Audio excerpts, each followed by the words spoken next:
oil soup. I think that's exactly what it is. Does it have like gas in it?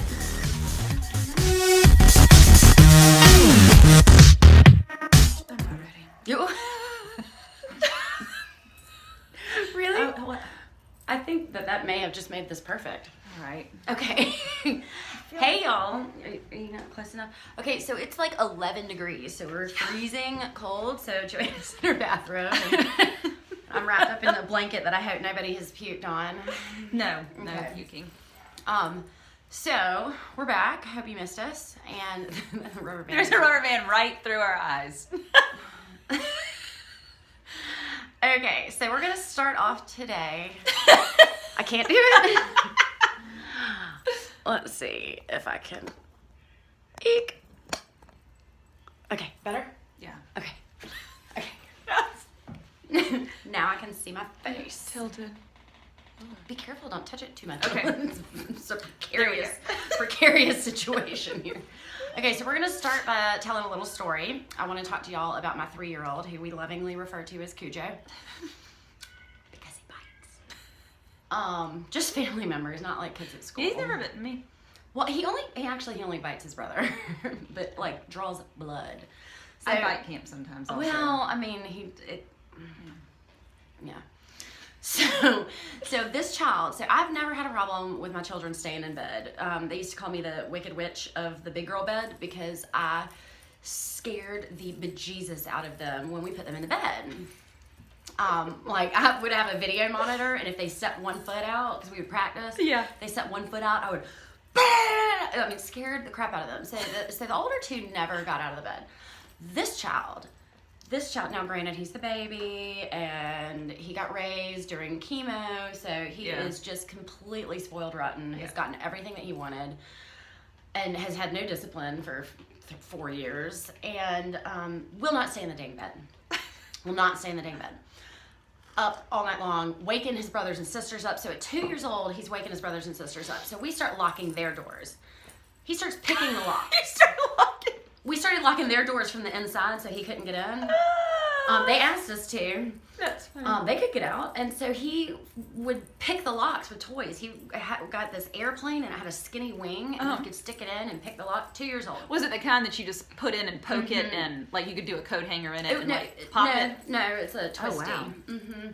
So then we started locking him in his room. Yes. Well, so he started picking that lock. So then we turned the doorknob around. He started picking that lock, I think. He started like squirreling away all the screwdrivers in the house, like 15 screwdrivers under his bed. So then we took the doorknob off, and it was just the mechanism, the locking mechanism. Yeah. But then one of our babysitters got locked in the room, Chloe. Oh. So With him, or did they lock her in there?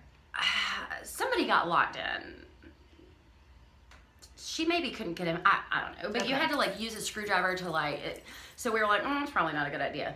So and granted, we don't lock him in all night long. We wait until he falls asleep and then we unlock it.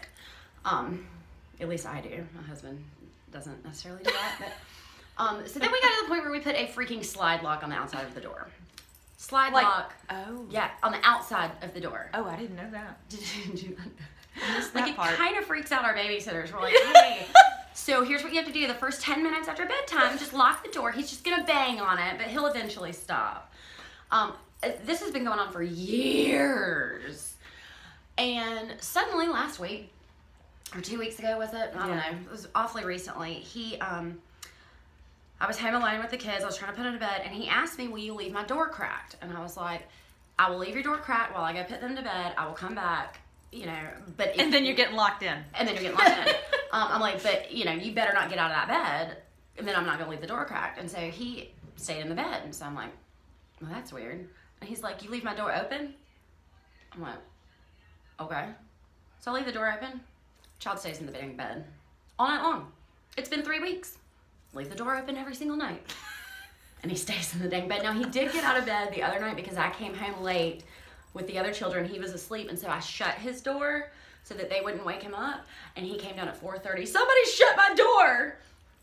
Well, I mean, Leave the dang door. After 15 different locking mechanisms. And now he stays Leave in. the door open.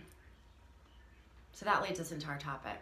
Yeah. And so I'm mentally processing this, right? And y'all, let me just tell you real quick. I think I have a concussion. So I'm going to carry this one. Yeah. The processing is like I ran into a door. Chasing a goat. Obviously. Yeah. I'll post the link to the blog post and you can read about that. I'm not going to take up any time with it. But anyway, I'm just suffice to say I'm processing slow today. So we it's the dog, had decided that the first topic was going to be Occam's razor, and this is like a philosophy kind of deal, but it's also like a tool that you can keep in your tool belt, like, you know, the metaphoric tool belt, to help. It's not an actual razor. It's not an actual razor. No, Knox has that. But it's a chainsaw. Yes, it's the chainsaw. But I'm sitting here listening to you, and I'm wondering, like, is Occam's razor the best one, or is it just like control? You know, is it like when we think we have to hold on? So I don't know which way you want to go with it. Well, we're going to talk about Occam's razor, so let's talk about that. Okay. Control is also a good. I mean, yes. So that's that whole surrender. Once as soon as you surrender to it, then yeah. Well, and also just the more you try to control a situation and get all these different variables into things. Okay, so it is Occam's razor. So then we just did it. Yes, we did it. Nice segue. So you've got this problem, and you're putting all these different variables into it, trying to force an outcome to happen, when really all you need is a few simple strategies, maybe, to help the situation. So, but Occam's razor is a belief that, so here's how I apply it to my life. I have lots of stories in my head about what is happening in situations, what is real, what is not real. I come up with these very convoluted, that's the word. That's the word. Convoluted scenarios, yes, when really it's just like somebody forgot to call. Their phone died. Yes. They're not dead in a ditch. They're not dead in a ditch. They didn't move to Romania. Yes, exactly. It's not that they don't love you. Exactly. Their phone died. Yes. Yeah, so my mother-in-law texted me yesterday. I'm selling my old house and my in-laws are buying it. And she texted me, yes, praise God. She texted me yesterday and said that she'd noticed spray paint on the fence back near the dog pen. And my sister-in-law, her daughter, is a police officer, and she said, you know, I can't believe someone got back there, how, you know, brazen they were to get back there and spray paint. And she's like, it said something like yo something on it. And she's, you know, just in her mind, she had built this thing up as, you know, she had been, the house had been vandalized. Desecrating the house. Yes, desecrated. It's been vandalized. It's been, and I texted her back and said, Cash did that. Mike's son. Mike's son, my stepson, when it was last Christmas, when our metal fab company was really going, and it was before Mike got sick and everything. We found Cash out there with spray paint, just, you know, doing graffiti on the, so tagging. Yeah, he's tagging. So that's Occam's razor. It's like the story in her head was so detailed and full of things that really didn't happen, you know, when in actuality it was just very simply. So I'm going to Occam's razor this definition. It's that the simplest explanation is the correct one. Is usually the true one. Yes. And that's your chainsaw. That yeah. You come up with all these crazy things. I mean, God, Lord help me. That 20 minutes from when my husband calls and says I'm leaving the shop now to when he walks in my door, there's any number of gauntlet scenarios that have happened. Go from 0 to 60 in like 5 seconds. Yes. So asterisk on this though also is so this doesn't always apply. Obviously, nothing does.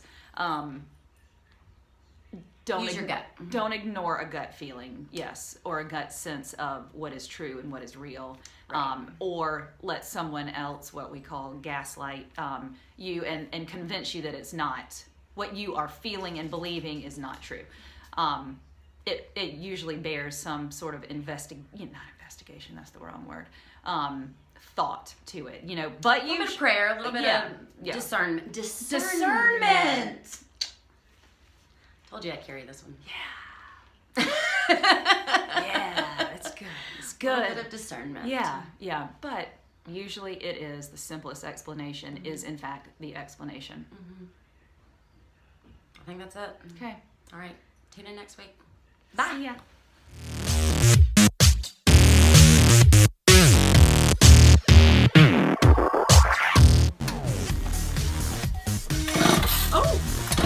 I'm feeling it too. Mix the oil? Mix the oils. I think that's exactly what they're doing. Does it have gas in it?